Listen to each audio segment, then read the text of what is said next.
আসসালামু আলাইকুম রহমতুল্লাহি ওবরকাতুহু। সম্মানিত দর্শক, আমাদের রাজনৈতিক অঙ্গনে অতি সম্প্রতি একটি গুরুত্বপূর্ণ ঘটনা ঘটে গিয়েছে। আপাত দৃষ্টিতে আপনার কাছে মনে হতে পারে যে এটি একটি চিরাচরিত সাধারণ ঘটনা, কিন্তু বাস্তবতা হলো যে এই ঘটনার পেছনে দেশি এবং বিদেশি যে চক্রান্ত রয়েছে এবং এই ঘটনার কারণে আগামী দিনে বাংলাদেশের রাজনীতির ক্ষমতার যেভাবে পট পরিবর্তন হওয়ার আশঙ্কা দেখা দিয়েছে, একইভাবে এই ঘটনা দ্বারা পুরো রাজনীতির যে মেরুকরণ, রাজনীতির যে চরিত্র আগামী দিনে পাল্টে যাওয়ার মতো ভয়াবহ পরিস্থিতি তৈরি হয়েছে। যে ঘটনা নিয়ে এত লম্বা ভূমিকা টানলাম সে ঘটনা হলো হিজবুত তাহরির নামক একটি সংগঠন। তারা ঢাকার বায়তুল মোকাররমের সামনে নজিরবিহীন একটি বিক্ষোভ সমাবেশ করেছে। তারা কি সমাবেশ করেছে? তারা বাংলাদেশে একটি খেলাফতি রাষ্ট্র চায়। তো এই মুহূর্তে পৃথিবীর কোথাও তো খেলাফতি রাষ্ট্র নেই, এমনকি আফগানিস্তানেও নেই। তাহলে তারা কেমন খেলাফত চাচ্ছেন? তুরস্কের অটোম্যান সাম্রাজ্যের মতো, আব্বাসীয় খেলাফতের মতো, কিংবা উমায়া খেলাফতের মতো? যদি উমায়া খেলাফতের কথা ধরেন, তাহলে হজরত উসমান রাদিয়াল্লাহু তাআলা আনহু-এর হত্যাকাণ্ড, তার রক্ত, পরবর্তীতে হজরত আলী রাদিয়াল্লাহু তাআলা আনহু-এর হত্যাকাণ্ড, কারবালার হত্যাকাণ্ড, ইমাম হাসান এবং ইমাম হুসাইন রাদিয়াল্লাহু তাআলা আনহু সহ ফাতেমীয় বংশের গুরুত্বপূর্ণ নেতাদের জীবনের উপর দিয়ে উমাইয়া খেলাফত প্রতিষ্ঠিত হয়েছিল। যদি আব্বাসীয় খেলাফত ধরেন, যার প্রতিষ্ঠাতা ছিলেন আবুল আব্বাস আস-সাফা, যে রাজবংশটি প্রায় ৯৫ বছর ধরে সমস্ত জাজিরাতুল আরব, অর্থাৎ আরব যে উপদ্বীপ বলা হয়, সেটা কোনটাকে আরব উপদ্বীপ বলা হয়? আপনারা লোহিত সাগর নাম শুনেছেন, রেড সি, আরব সাগরের নাম শুনেছেন, পারস্য উপসাগরের নাম শুনেছেন, ভূমধ্য সাগরের নাম শুনেছেন। তাহলে কি হলো? ভূমধ্য সাগর, পারস্য উপসাগর, তারপর লোহিত সাগর। এই লোহিত সাগরের তীরে হলো জেদ্দা, আর হলো আরব সাগর, অ্যারাবিয়ান সি বা অ্যারাবিয়ান গালফ। তো এই সাগরগুলোর তীরে যে বিস্তীর্ণ ভূমি, এটিকে জাজিরাতুল আরব বলা হয়। যদিও ভূমধ্য সাগরের তীরে উত্তর আফ্রিকার একটা বিরাট অংশ রয়েছে, লিবিয়া রয়েছে, মিশর রয়েছে, এবং ভূমধ্য সাগরের ঠিক অপোজিটে রয়েছে ইউরোপ। যেটা বলছিলাম যে এই আর জাজিরাতুল আরব ছাড়াও ভারতবর্ষের আজকের যে পাকিস্তান, অর্থাৎ তার একটা বিরাট অংশ মোহাম্মদ বিন কাসিম দখল করেছিলেন। তুরস্ক দখল করে হয়েছিল মাবিয়ার জামানাতে, হজরত আমির মাবিয়ার জামানাতে। গ্রিস দখল করা হয়েছিল, সাইপ্রাস দখল করা হয়েছিল। এই বিশাল অংশ, এর বাইরে উত্তর আফ্রিকার যে সকল দেশ, ছোট বড় অনেকগুলো দেশ উমাইয়ারা দখল করেছিলেন। এবং শুধু তাই নয়, স্পেনও দখল করেছিলেন। তারিক বিন জিয়াদ এবং মুসা বিন নুসাইর, এই দুজনের সম্মিলিত শক্তি উত্তর আফ্রিকার বিশাল অংশ তার সঙ্গে সঙ্গে স্পেন দখল করেছিলেন। তো এই সাম্রাজ্য পরিচালনা করার জন্য উমাইয়া বংশের হাজার হাজার মানুষ রাজকর্মে নিয়োজিত ছিল, যারা ১০০ বছর ধরে রাজা হিসেবে প্রতিষ্ঠিত হয়েছিল এবং যাদের সঙ্গে মুহাম্মদুর রাসূলুল্লাহ সাল্লাল্লাহু আলাইহি ওয়াসাল্লামের সরাসরি রক্তের সম্পর্ক ছিল, বৈবাহিক সূত্রে এবং পৈতৃক সূত্রে।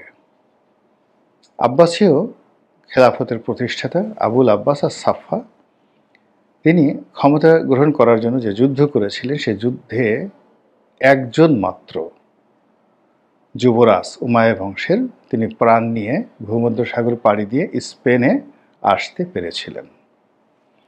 এছাড়া উমাইয়া বংশকে পরিপূর্ণভাবে একেবারে দুনিয়া থেকে বিদায় করে ফিনারে জাহান্নামা খালিদুন সেখানে পাঠিয়ে দেওয়া হয়েছিল। এখন এই উমাইয়া বংশের সবাই কি কাফের ছিলেন, মুনাফিক ছিলেন, বিধর্মী ছিলেন, নাকি তাদের মধ্যে ওলি আল্লাহ সাহাবায়ে একরাম ছিলেন? এটা ভিন্নতর প্রশ্ন। উমাইয়া বংশের কত মানুষকে খুন করা হয়েছিল? 1 লাখ, 2 লাখ নাকি 10 লাখ? এটাও ঐতিহাসিক বৃন্দ এখন পর্যন্ত নির্ধারণ করতে পারেনি। এর ফলে একটা সাম্রাজ্য বা খেলাফত প্রতিষ্ঠিত হয়েছিল। আরেকটি খেলাফত প্রতিষ্ঠিত হয়েছিল ফাতেমীয় খেলাফত মিশরে। সেটাও ছিল ভীষণ রকম রক্তাক্ত। এখন বাংলাদেশে যে খেলাফত প্রতিষ্ঠা করতে চাচ্ছেন হিজবুত তাহরির, তারা কোন মডেলটি অনুসরণ করবেন? উমাইয়াদের মডেল, খুলাফায়ে রাশিদিনের মডেল? খুলাফায়ে রাশিদিনের মডেল যদি হন, তাহলে সাহাবী কোথায়, উমর কোথায়, আবু বকর কোথায়, উসমান কোথায়, আলী কোথায়? তারা ছাড়া তো আসলে এই খুলাফায়ে রাশেদা হবে না। আপনার আমার মতো লেদু গেদু ধলা, আমলে ঠিক নেই, ইয়াকিনে ঠিক নেই, বিশ্বাসে ঠিক নেই, আকিদা ঠিক নেই, আমরা খুলাফায়ে রাশিদিন প্রতিষ্ঠা করব। এনিওয়ে, তো তারা খেলাফত প্রতিষ্ঠা করার জন্য কেবল বাংলাদেশ নয়, সারা দুনিয়াতে তারা প্রস্তুতি নিচ্ছে সশস্ত্র বিপ্লবের, এবং তাদের সামনে বেশ কয়েকটি আইডিওলজি কাজ করছে। ইমাম মাহদী আসবেন, হযরত ঈসা আলাইহিস সালাম আসবেন, এটাকে টার্গেট করে তারা এই তাদের আন্দোলন দীর্ঘমেয়াদে চালিয়ে যাচ্ছেন। বাংলাদেশে হিজবুত তাহরির যে তৎপরতা বহুদিন থেকে ছিল, আরও অনেক দিন থেকে ছিল, এবং শেখ হাসিনার জামানাতে এটির উপর যতটা সম্ভব চাপ প্রয়োগ করে মাটির সঙ্গে মিশিয়ে দেওয়ার চেষ্টা করা হয়েছে, কিন্তু কার্যত কিছু হয়নি। অবাক করার ব্যাপার হলো যে এদের এজেন্ট রয়েছে বা কর্মী রয়েছে সর্বোচ্চ পর্যায়ে, সেটা সচিব পর্যায়ে হতে পারে, জেনারেল পর্যায়ে হতে পারে, বিচারপতির পর্যায়ে হতে পারে, এবং তারা শিক্ষিত, সম্ভ্রান্ত এবং অর্থনৈতিকভাবে সচ্ছল লোকদেরকে সবসময় রিক্রুট করে, যারা সমাজে খুবই গুরুত্বপূর্ণ ভূমিকা পালন করে। এবং এর বাইরে তাদের কিছু কর্মী রয়েছে, অবশ্যই সেই কর্মী অনেকটা আহমদিয়া সম্প্রদায়ের কর্মীদের মতো, অর্থাৎ সচ্ছল, শিক্ষিত, সম্ভ্রান্ত। ফলে তাদের এক একজন কর্মী সমর্থক জাস্ট লাইক এ অ্যাটম বোমা। শিবির, ছাত্রলীগ বা ছাত্র দলের মতো, বা আওয়ামী লীগ, বিএনপি, জামাতের মতো তারা রিক্রুটমেন্ট করে না। 2 নম্বর হলো যে তাদের বৈশ্বিক ইমাম রয়েছে, এবং বাংলাদেশেও একজন ইমাম রয়েছে। এই যে বাংলাদেশের ইমাম কে বা বৈশ্বিক ইমাম কে, এটি আপনি যদি হিজবুত তাহরির লোকদেরকে গুলি করে মেরে ফেলেন, ক্রস ফায়ার দেন, তারা ভুলেও নাম বলবেন না। 1। 2 নম্বর হলো এদের 99.99% লোক তাদের যে সুপ্রিম কমান্ডার, তার নাম জানেন না। এভাবেই সংগঠন গড়ে তোলা হয়। আপনার কাছে 3 জন লোক গেল, আপনি ওই 3 জন লোককেই জানবেন, তার দ্বারা উদ্বুদ্ধ হবেন। এরপর ওই যেটাকে বলা হয় মাল্টিপারপাস যে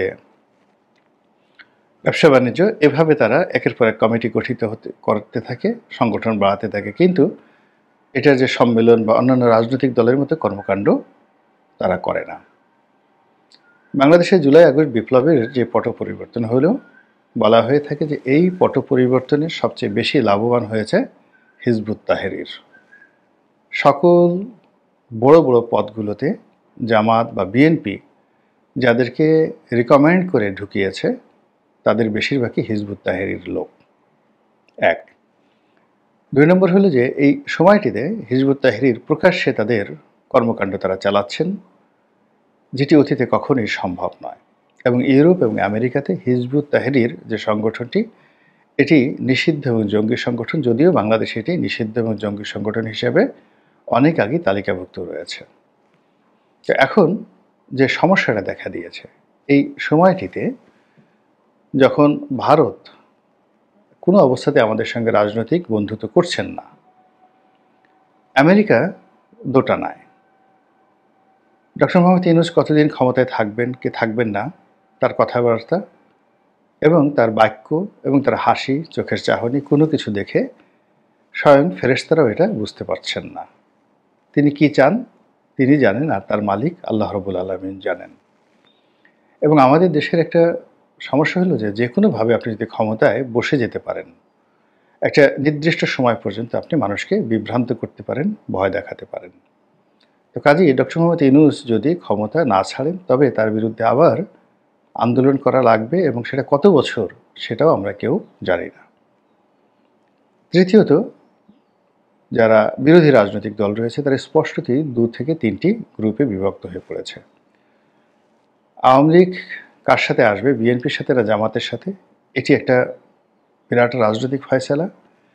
2 নম্বর হলো যে বিএনপি ভার্সেস অন্যান্য সকল রাজনৈতিক দল একত্র হয়ে গিয়েছে, কিন্তু তারপরও ভারসাম্য আনা যাচ্ছে না।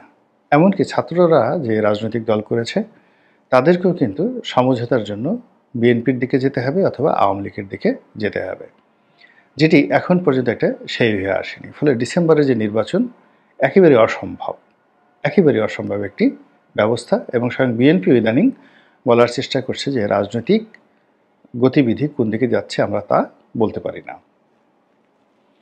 তো ঠিক সেই অবস্থাতে যখন হিজবুত তাহরীর একটা বৈঠক করলেন বা একটা বিক্ষোভ করলেন, তখন এটার কি পরিণতি হতে পারে?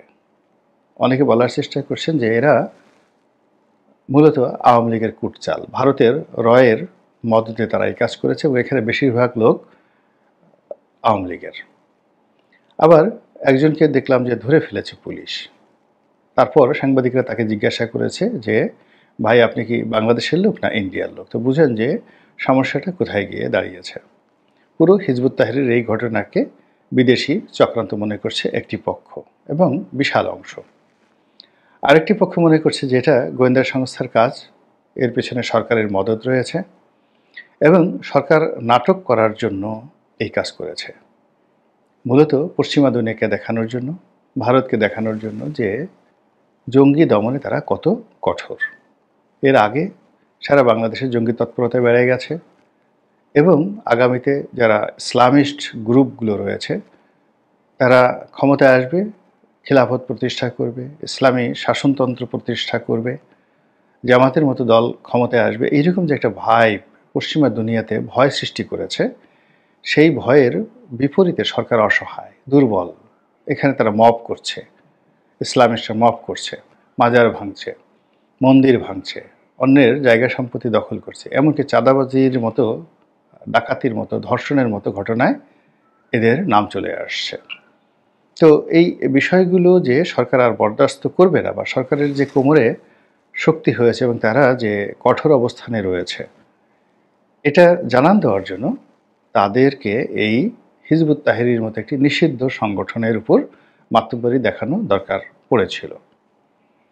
এখন এই হিজবুত তাহরীর যদি সরকারের প্ররোচনায় রাস্তায় নেমে থাকে, তাহলে এরা একজনও হিজবুত তাহরীর নন।